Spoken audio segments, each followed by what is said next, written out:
अस्सलाम वालेकुम दोस्तों, मैं हूं आप लोगों के साथ अताउल्ला। आज का हमारा व्लॉग है बाबड़ो जंगल। आज का दिन हमारे लिए बहुत ख़ास था क्योंकि हम चंद दोस्त मिलकर बाबड़ो जंगल गए।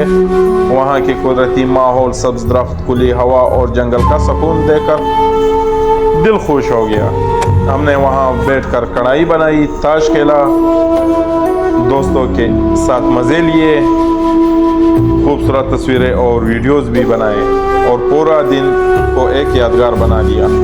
हर लम्हा हंसी, मजाक और खुशियों से भरा हुआ था। कढ़ाई की खुशबू, जंगल का सुकून और दोस्तों की संगत, सबने मिलकर इस पिकनिक को एक नाकाबिले यादगार बना दिया।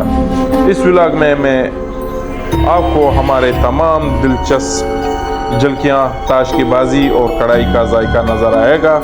तो वीडियो आखिर तक ज़रूर देखना, अपना राय देना। और अगर आपने मेरा YouTube चैनल सब्सक्राइब नहीं किया है तो मेरा YouTube चैनल सब्सक्राइब करें।